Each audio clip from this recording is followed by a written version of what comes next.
Hello, happy Friday, everyone, and welcome to the Unstoppable Woman Part 3. I'm so thrilled to have the third part of this series, and today I have the session together with Danie, who is an eating disorder coach. Hello, hello, hello. Hel- Hi. Hello, happy Friday. It's so Happy lovely to see Friday. you. Happy Friday. Thankfully, it worked. I was like, do I know still how it works? I haven't gone live in ages.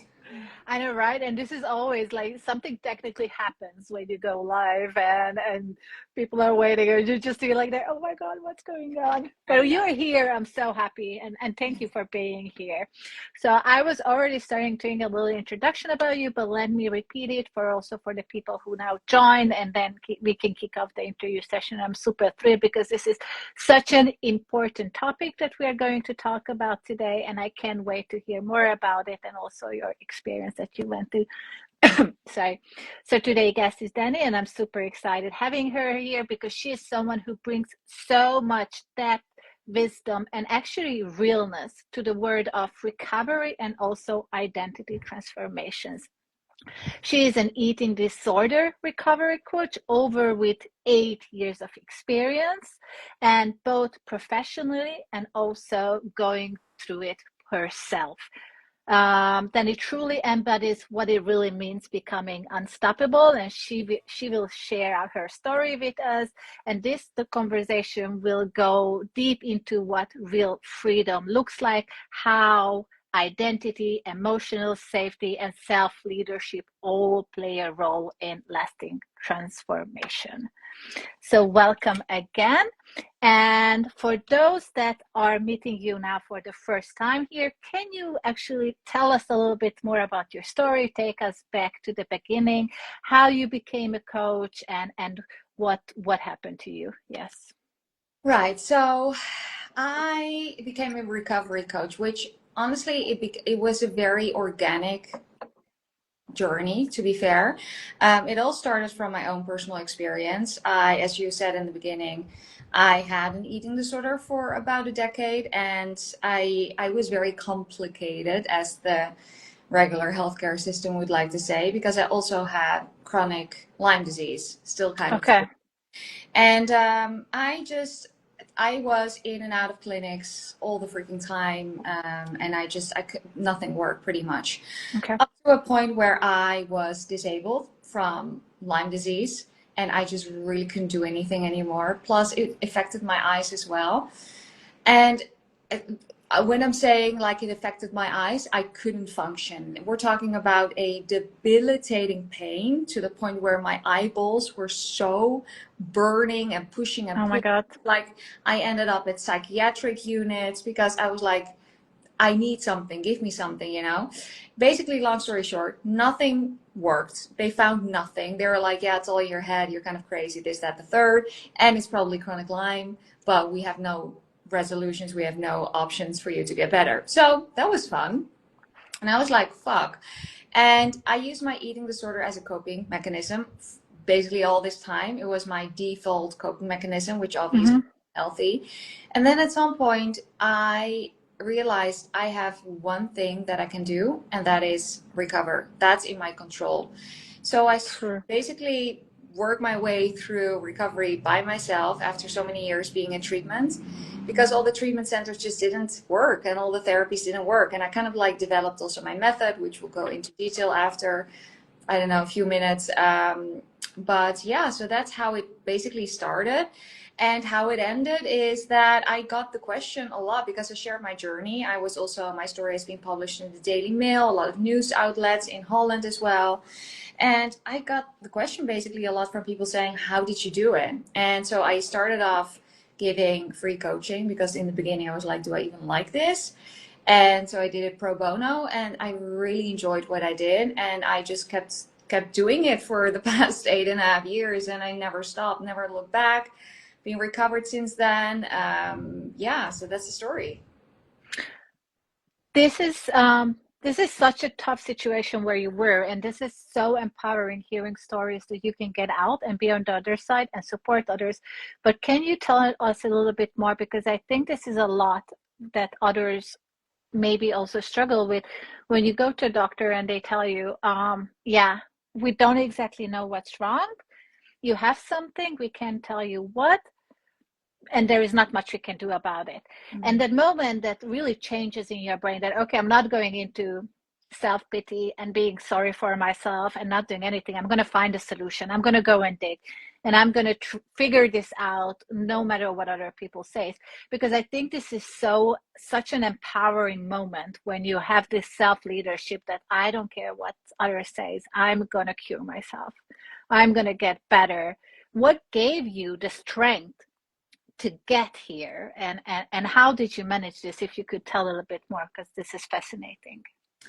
So I don't even know whether I can call it strength. I was at a point where it was a life or death situation. So Mm-hmm. I would love to call myself super strong in the beginning, but I was like, God, the universe, whatever power you believe in, I don't know what the fuck I'm doing over here. Sorry, I'm swearing if that's okay.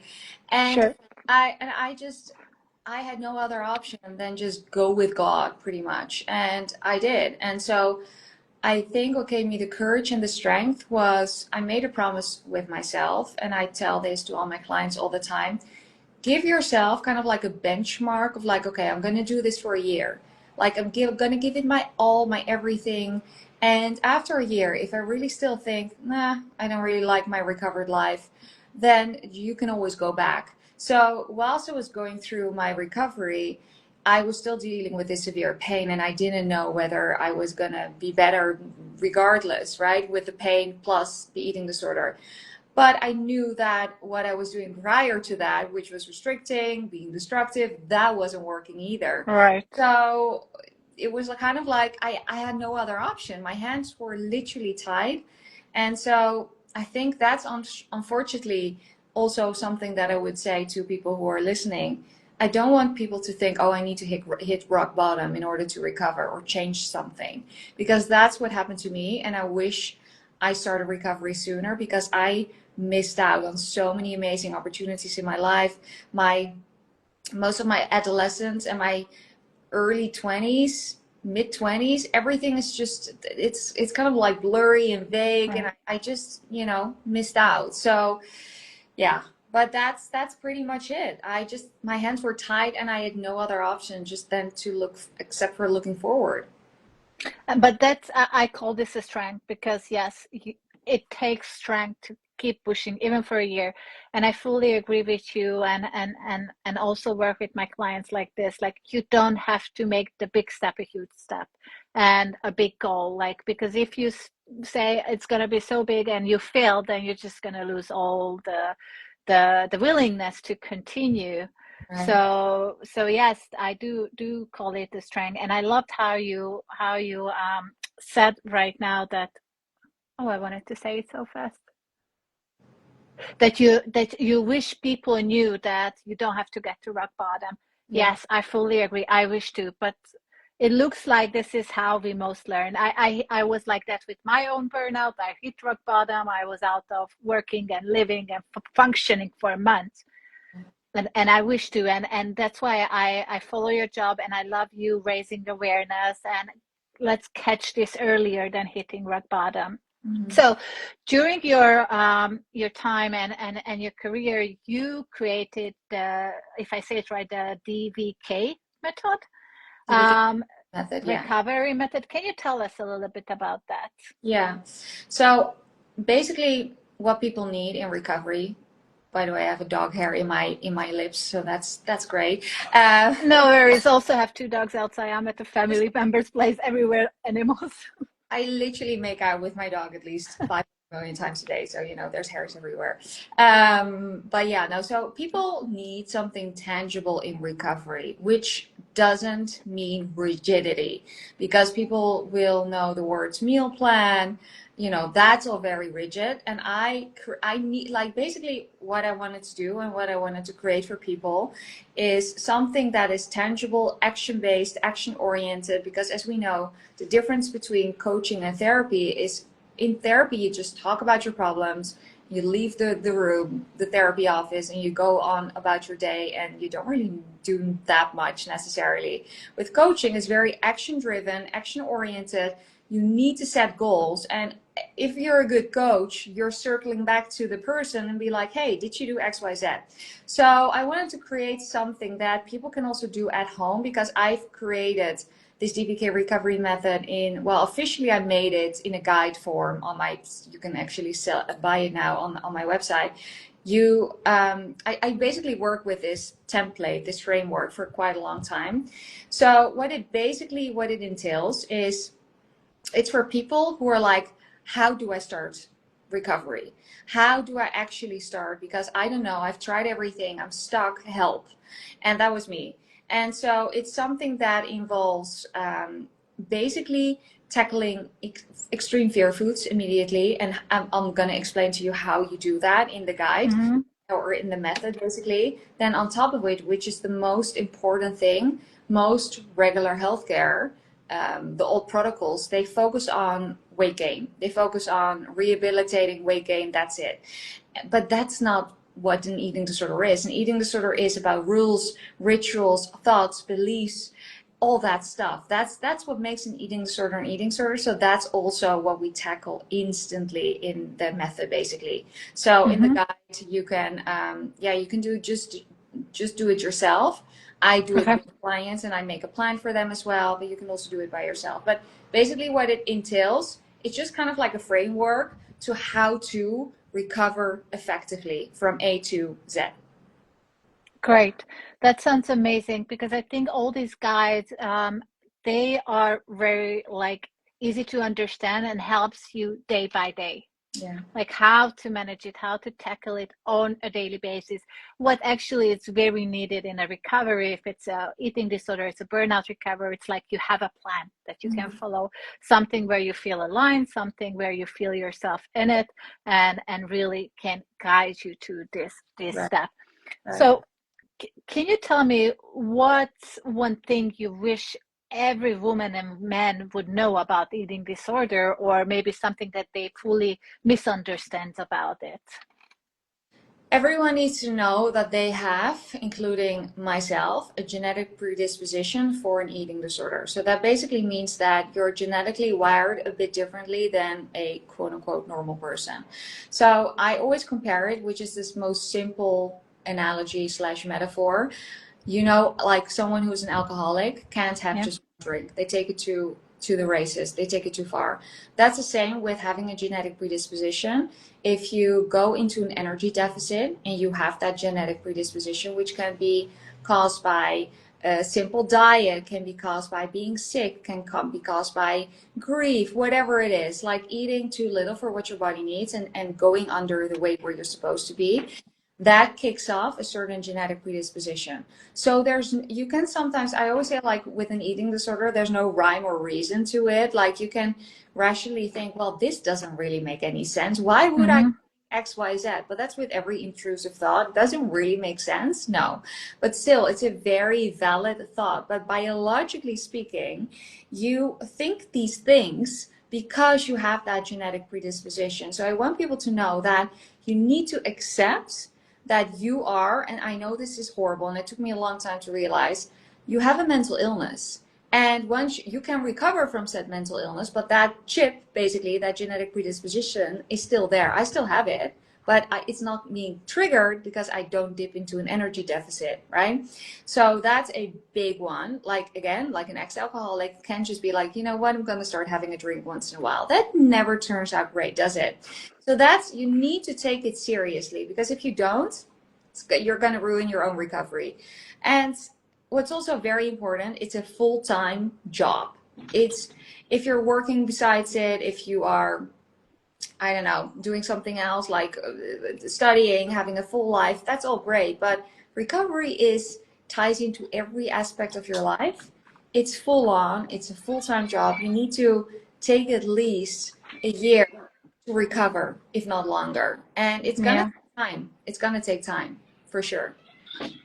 And I think this is so important, that the follow-up and the support after the recovery, like how you can stay on track. Sorry if you hear background noises. My little one is trying to come into the room.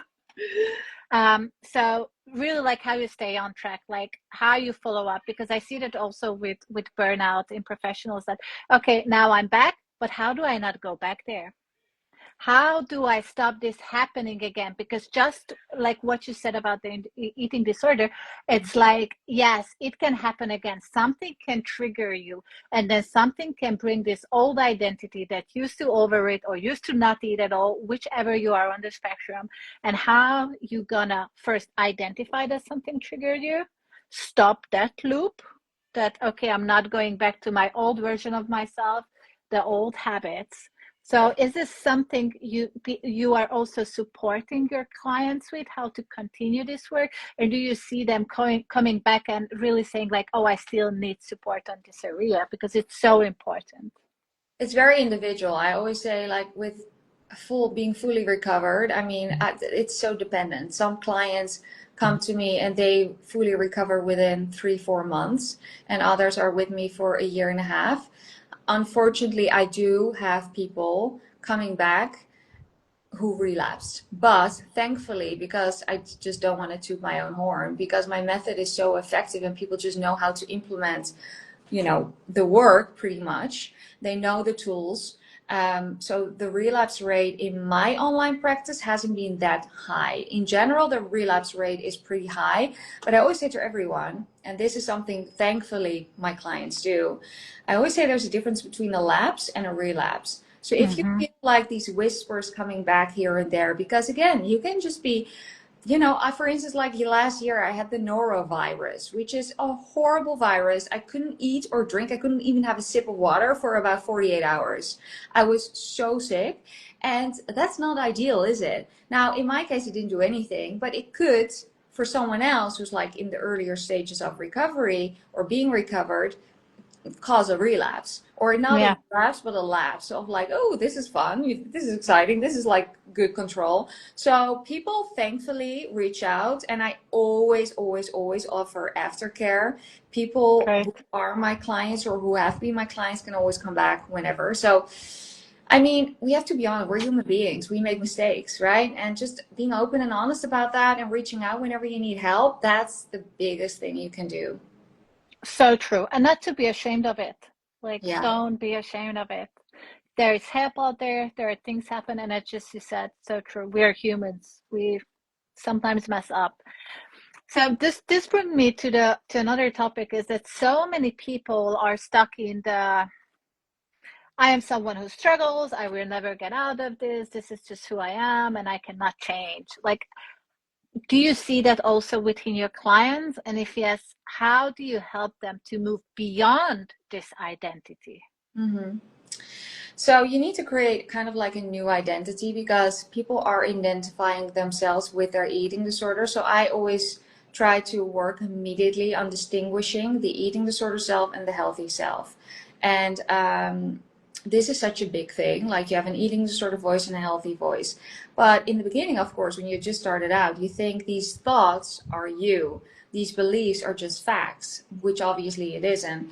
So you need to do a lot of the opposite action. So you need to rewire your brain in order to realize, wait, this was actually all wrong all this time, and I actually believe something else. So it's about rewiring a lot of those thoughts, realizing, and I'm also kind of like tough lovey sometimes. I think it's important for people to not victimize themselves. You're not the victim of your thoughts. You have thoughts. You are not your thoughts, right? So you need to create, kind of like I always say, I'm trying to work on people's like 2.0 versions and start to live the life they've always wanted to live. That's literally the start of my podcast. So, but it's hard. I'm not going to lie. I mean, if you've always been restricting, suppressing your natural body weight through restricting, being like celebrated for being thin or super athletic or whatever it may be, that's hard, because that kind of becomes your identity at some point. And I always say to everyone, also speak up. If someone is always trying to uplift you in a way which is actually very triggering, you can tell them, hey, you know what? This is not me anymore. This is my old me, or this was my old me. I'm a different person. You know, turned a new leaf, let's say, a new chapter, and this is how I want to be approached. And you can set boundaries as well. So true. Very, very true. And I love how you said own your voice. Yes. And exactly like just you, like you built a business, a method, a voice because you speak up about this topic. You speak up unapologetically about it, like true in your own voice. So you mentioned at the beginning that you started off with giving free coaching to see that do I even like this area of working or this career. So what was that helped you step into this person and into this identity that, okay, I am going to be now someone who leads this, who is supporting others in this and get them on the right track? Right. I think by just doing it and realizing I'm kind of good at it, I guess, and it comes very natural or naturally. And I've always been, I prefer to be a leader in general. That's just how I am in my friend groups. Like I'm always the one who's planning everything. I guess that's the type A in me personally. I've just really enjoyed it so far. It was never a train of thought. It was never a question why I should have done this. Like I said, it all happened so organically, and I loved being, and I still do, a voice of reason and holding up a mirror and also kind of like be the person for someone else who I needed at the time that just didn't exist. There weren't any coaches back in my recovery days, you Yeah. know, like more than a decade ago. It was just not a thing. So I just stepped into that role very, yeah, like I said, organically. And I know, by the way, a friend of mine who was a colleague because she did the same work. We did courses together. I still adore her. And she realized it's not for me, you know, even Yeah. after a very successful business, she was like, it's not for me anymore. I want to do something else. And I love that for people, you know, realizing this is just not my natural me. This is not how I thrive, how I operate. Exactly, because you have to feel yourself in it. Your soul and heart has to be in it. You have to feel you make a difference, especially in this coaching field, because you work with people, you work with sensitive topics. Yes, it's not therapy. We don't go into the past. We don't work on trauma, but we work on the future, and this is also very intimate space. Yeah. And it you take on a lot, and also as a coach, especially I think for you who went through a similar situation that your clients are going through, some can be triggering. So to have this ability to not to be triggered by your clients because of their stories, I think this is also a special knowledge and a special strength. And yes, it's not for everyone, as you said. Absolutely. Yeah. So can you tell a little bit now in nowadays, what does freedom look like for you in your day-to-day life, as you are now not having eating disorder and you are now supporting other in this field, helping others? What is really freedom into you in day-to-day? Living intuitively is such a nice thing. It's just it's wonderful. I still deal with some health stuff, autoimmune stuff, health stuff, weird symptoms from Lyme. So that's unfortunately kind of like sometimes not ideal. But other than that, I have such an amazing friend group. I am gonna be 35 in like 2 weeks, and I also decided personally I just don't want to have kids. I have my dog. Like I love my life so much. It's it's insane, and I still sometimes I have to pinch myself where I realize oh my God, I created that myself, you know, and the old me, I could have not dreamt of this. And like I said, despite having still pain and really big flare ups once in a while, I am so appreciative of the life that I'm living. And so for me to just be specific, you know, like walks with my dog Lottie, I'm going to go to a fun golf event tonight and having with some friends, and just I don't know when we're gonna eat, where, why, how. The food freedom aspect of it all is just insanely. Just I don't even know. As you can tell, I have a hard time describing it. It's amazing. It's something that I could have never dreamt of. There's no thoughts. There's just silence. And I always say to everyone, it goes from shouting to whispering to silence, and that silence is an actual thing. So just doing whatever I want. I don't I haven't gone to the gym in ages. I just don't like it anymore at the moment because it's summer. Just being able to move my body as I want without trying to fix it or, make it different, make it look different. Just really, honoring my body. And sometimes that means I'm very hormonal and I want a lot of chocolate and cookies and like a lot of food. And other days I just want less, and it's just intuitive and I love it.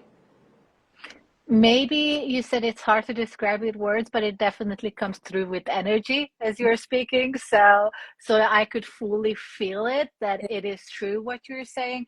And what really comes through that you are not living in a cage. You are free from this cage that holds you back before, and just really seeing the side of, okay, what do I want? How do I'm gonna feel better? And I think this is so, so amazing. And it totally came through emotionally and energetically. Good. So if someone is listening to us and they are struggling with eating disorder and they feel like, oh my God, I tried this, I tried that, I went to therapy, nothing is helping. Like, what do you suggest? What can be the first step they could take now? Right. I mean, my DVK recovery method, as I said, is I've created that, and I don't like to be like such a marketing machine over here, but it's really something that I craved back when. So that's something you can definitely, use to start. It's like a kickstart, I always say, of recovery. But the most important thing is that you can't give up. There is a possibility for everyone. I'm working with ages from 15 up until 55. My oldest client is 55, and Wow. I have a few clients in their 40s. Like, you're never too old to recover. It's never too late. You don't have to be sick enough. You are sick enough. So you need to give it another try. Give it as many tries as you have it in you. And I get it, like, it's tiring. At some point, people get burned out. But you need to give yourself the opportunity to be fully free, because there's nothing like it. And also, don't think it's going to be a fast track. No, this is not going to be an overnight thing. This is not going to be an 8 week, 3 month, even 5 month thing. This might be a year to 2 year journey, which it took for me as well. So never give up and give it another try. And like I said, if you need something action oriented, you can always go and purchase my guide, or reach out for coaching. But it's never too late. And I wish I knew that sooner, because I kind of like gave up before I didn't give up. But I Mm-hmm. just, at some point, I was like, that's it. I'm never going to recover. And then I unfortunately had to hit rock bottom in order to do it all over again. But, it's a possibility for everyone. And if they're interested in your recovery method or getting in contact with you for coaching and personal support, where can they reach you? Obviously here on Instagram, but where Yeah. else can they reach you? On Instagram, I'm at Danie Van Kay, obviously. Then you can find me on my website, which is danievankay.com. For the Dutch people, which I don't think there's a lot of Dutch people, it's danielvankay.nl, because I am Dutch, so I have a bilingual situation going on. And that's about it. You can find everything on there, the guides. You can fill out the contact form. You can always send me a DM as well on Instagram. I'm happy to reply to people. And yeah, that's about it. Amazing. Thank you, Danny, for being here, sharing your story, first of all, and telling about your work. Because I think, and I really hope, if people who are struggling with eating disorder were listening, this is like a light at the end of the tunnel, because I could fully feel your energy coming through. And you are one who hit rock bottom, you were there, you experienced, and you are just a perfect example of how you can come out of it and how you can be so much stronger and loving life again Yeah. when you do not give up on yourself. Amen. Amen. Well, thank you for having Yeah. me. This was so fun. And Yes. yeah, I just love telling the story. And I love for you having me. Thank you so much. And please keep continuing telling your story, because I think this is what people need to hear, the real life stories that we went through it. You are not alone. You are not the only one struggling, and you don't have to be ashamed of it if you're going through this, because there's help out there. There are amazing people like you, Danie, help there, support them, and there is a way out, even if it's difficult, even if it's rocky, but it's so worth never giving up on yourself. Yeah, I agree. Yeah. Yeah. So thank you very much being here. Have a lot of fun tonight at the golfing event, Thank you. and a wonderful weekend. Thank you. So do you. Okay. Thank Bye. you. Bye.